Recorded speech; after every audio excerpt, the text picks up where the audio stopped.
motivated, I certainly felt, mobilized to say this sort of thing can never happen again. Well, I think it's so beautiful that you asked that, because I just had such a moment today. I don't know how many of you were at the dedication, or it was a little moment on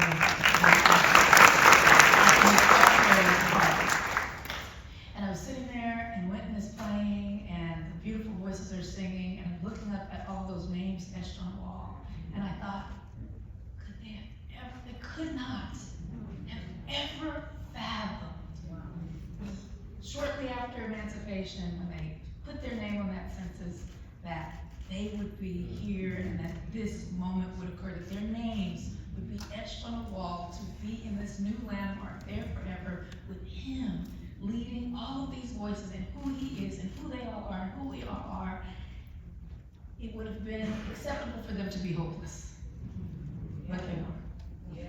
They weren't, so much to the point that they said, I will write my name here, and I will participate in this American experiment, and I'm here. And that is why they're on that wall. And so for me, you have to believe that in order to tell the story of it. So I believed in, when they see us, I believed in the idea that the story of those boys, the Central Park Five and their families, now the Exonerated Five, and their families,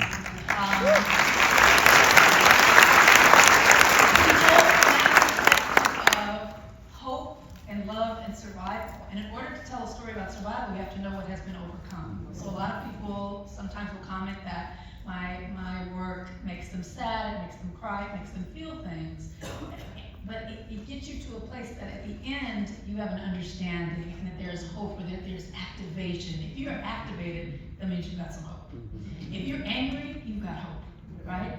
If you have a will to survive, you've got hope. A lot of emotions, hope is embedded in, and you need that in order to change the narrative. We all work in narrative change. We're telling stories. This space is about narrative change, changing the way that the stories are told. But embedded in that change has to be a hope for something new. And these are really crappy times right now around the world. There are people around the world who never think their names will be on that proverbial wall. But we'll remember them, and we'll tell the story with truth at the heart of it. And that is what drives me. And that's why this whole place, all the sites, if you haven't seen all of them, all three of them, take the time to go through and look at the detail and the love that's been put into it. Hope is embedded in every corner of it.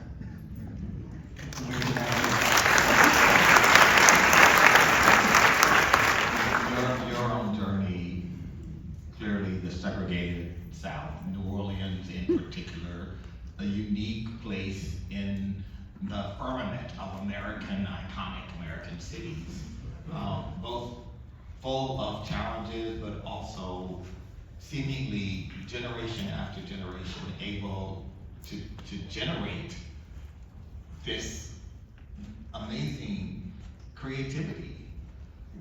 Is there something about growing up in the South, something about Southern cities, our realities here? Is there something that is special that makes people like you possible? Well, I just think that first it's in our language, right? You know, we talk in New Orleans, we really country. We sing more than we talk. I'm going, we're going there, yeah, bro. That's how we really talk. Man, I'm talking about my boy with the song. He talking about bumpty bump, bro. What did you just say? I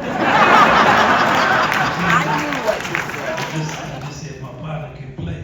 I have a lot of feeling, and I think that also the tradition of the stories that are told, and it's also the warmth of and it's really the south of many countries in the north when you're in South America. Closer to the equator, the more soul is there. Why, I don't know. But I also think you can find soulful people everywhere. Yeah. And I think the message of our music is humanistic, and the power of the struggle of the Afro-American in the world is one of people coming together. Like when the Berlin Wall came down, people was talking about we shall overcome. So I think in our culture, especially for me being around my daddy and all the musicians, and it was only a few people, I was like one of the families there when Spike Lee's mom and daddy had a group called the Descendants of Mike and Phoebe. My parents would drag four of us out. We'd be like one of the only three families there at that. and they were singing about John Coltrane. And we didn't like John Coltrane's music. We were ignorant of it like any of the kids of our time. With a picture of my daddy with John Coltrane. So man, that's a picture of daddy with John Coltrane. Nobody knew who John Coltrane was, but they knew it was important. All the old sisters who would be singing, you know, the spirituals on the Sunday at Xavier University. So I wasn't nobody there. But if you were there, you were there. And what Ava was saying about the belief of the old man, Daddy Barker, would have us playing Did He Ramble or Down by the Riverside or those. So we didn't want to be out there doing that, man. We had our afros. We was talking about Superfly. But we out there playing Little Lives of Jane. Why? Because the old man said, play Little Lives of Jane.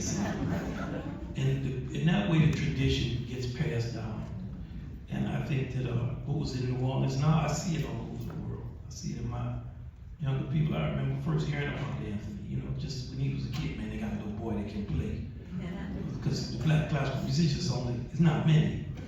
So, you know, it's a tradition that we all have. And when I see Brian, I don't know what to say, man. I feel so uplifted by the brilliance and the genius of the man. And I have a little brother that doesn't like anything.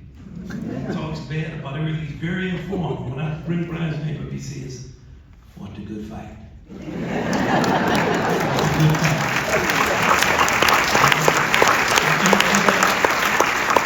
As I conclude what I'm saying, I want to say one thing about Darren. Okay, I knew him long before he was.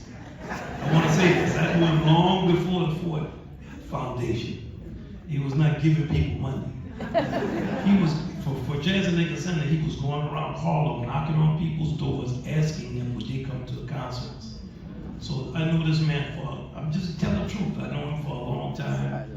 And his presence is uplifting because he brought the philosophy he had to a position of power, which many times people don't do because they lack the courage. This is a courageous man.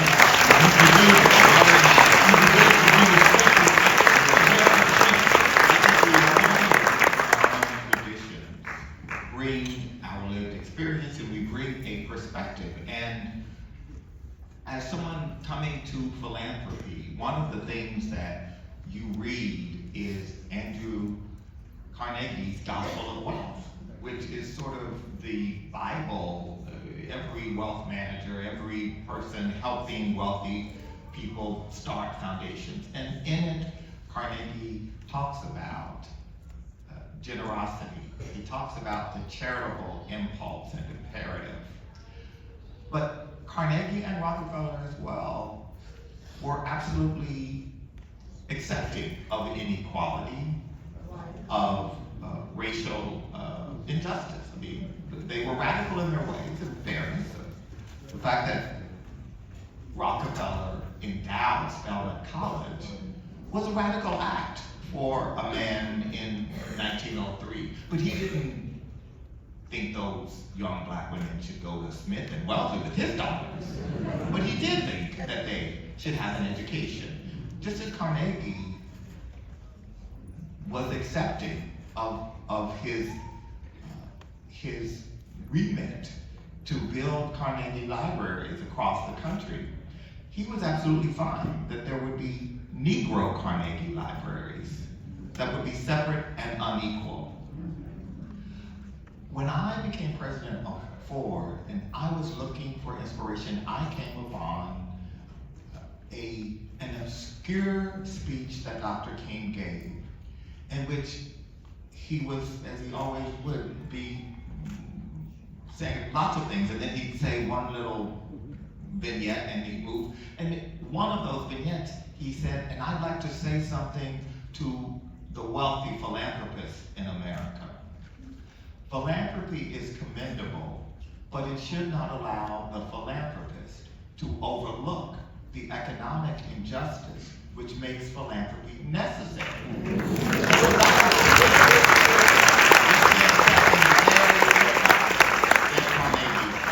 Because Dr. King was imploring the philanthropists to examine their own complicity in the very problems they were now saying they wanted to solve. Poverty, inequality, lack of housing.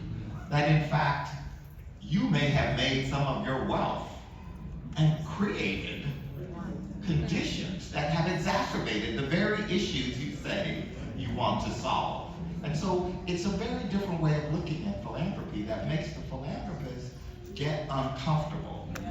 And we